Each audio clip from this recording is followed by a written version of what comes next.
할렐루야. 1월 29일 목요일 매일 성경 묵상 말씀입니다. 오늘 말씀은 창세기 20장 1절에서 18절의 말씀입니다.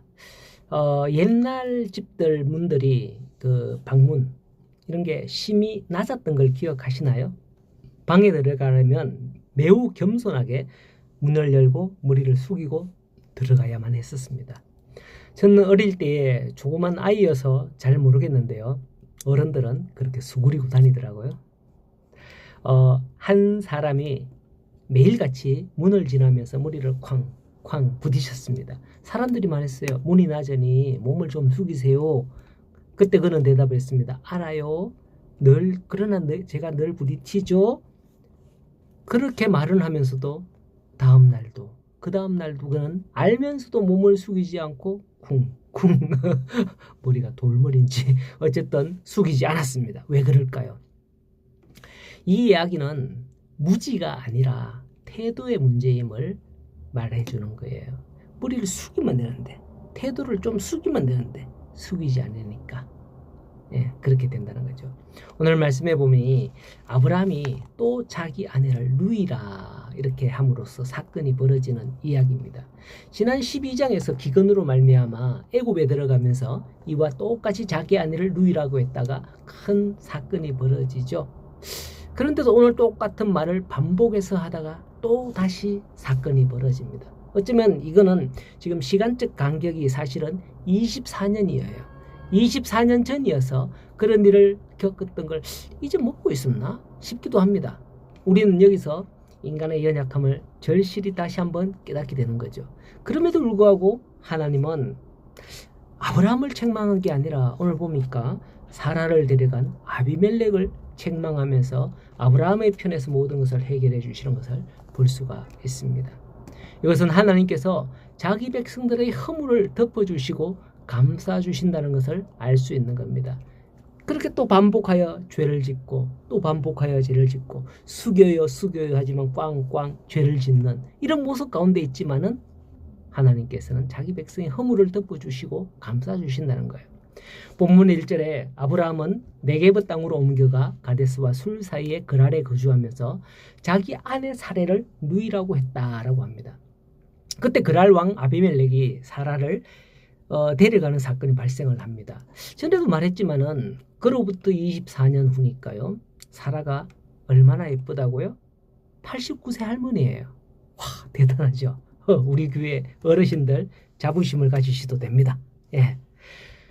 좌우지간 아브라함이 무슨 이유로 이처럼 약속의 땅을 뒤로하고 가나안 땅을 떠나 블레셋 땅으로 이주하였는지는 모르겠습니다. 그러나 그 이유가 무엇이든지 간에 아브라함이 이리저리 주거지를 옮겨간 사실은 이 땅 어디에도 참된 평안과 안식이 없음을 뜻하는 거예요.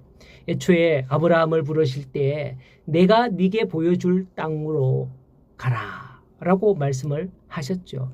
아브라함이 거주하는 가나안 땅이 아니라 사실은 가나안 땅이 그 예표하는 하늘의 처소가 될 것이다 라는 것을 은연중에 보여주는 것인데 어쨌든 그 땅으로 갔지만도 아브라함이 살게 될 때에 참 그 땅도 평안하지 않더라.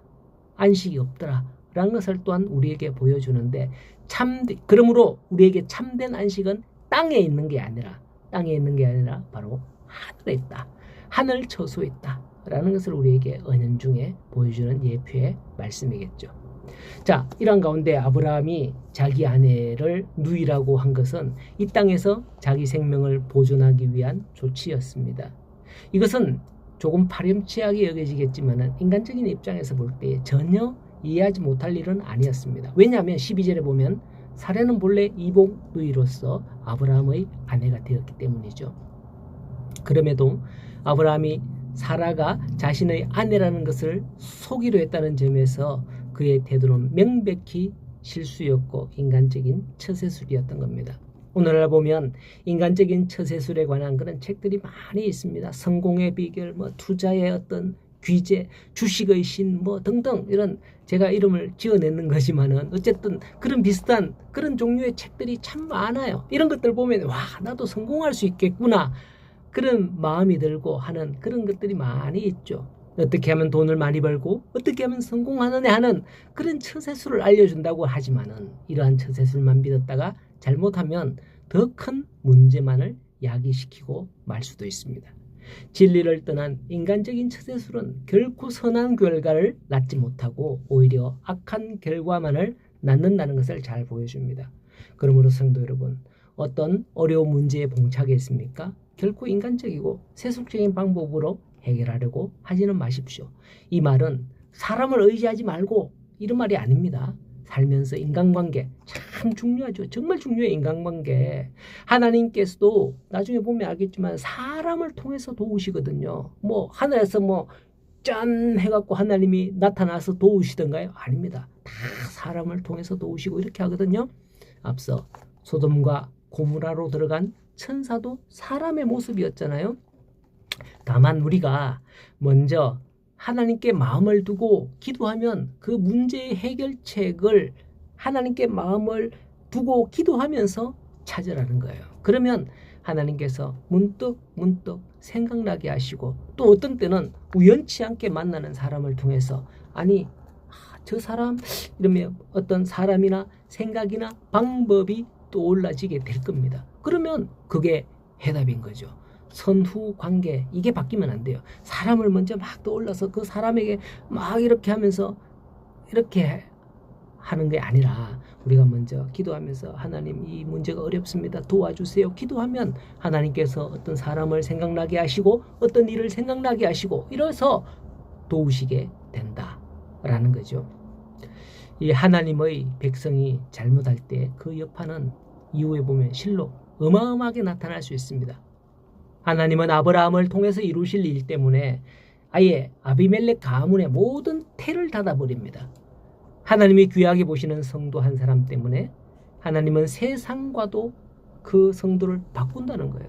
세상을 뒤흔들었어라도 하나님은 다시 찾아오시는 것을 볼 수가 있는 겁니다.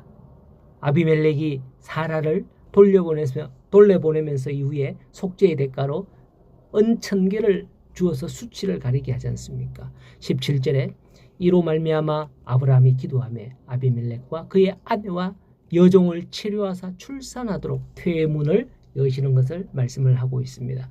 태를 다시 닫으시는 분도 하나님이시오 다시 태의 문을 열어주시는 분도 하나님이심을 알 수가 있습니다. 이처럼 하나님은 생명의 주관자가 되시는 겁니다. 오늘날 의학의 발달로 시험관 시술이 성행하고 있습니다만은 결코 인간이 주관하는 게 아닌 거죠. 만일 인간이 생명의 주관자라면 인간의 생명은 영원할 수 있을 겁니다. 왜? 인간이 생명을 마음대로 할 수 있다면 그렇겠죠. 그러나 어느 누구도 자기의 생명을 마음대로 누릴 수 없잖아요. 그러므로 우리는 우리의 실수까지 덮어주시며 자기 백성을 위하시는 그 하나님의 모습을 오늘 말씀에서 볼 수 있어야 하고 모든 생명의 주관자가 하나님이신 것을 오늘 본문에서 깨달을 수 있어야 하겠습니다. 오늘도 생명의 주관자가 되시는 하나님께서 여러분의 삶에 새 소망을 주시기를 간절히 소원합니다. 하나님을 믿으며 하나님을 의지하는 우리 모든 성도님들 되시기를 간절히 소원합니다.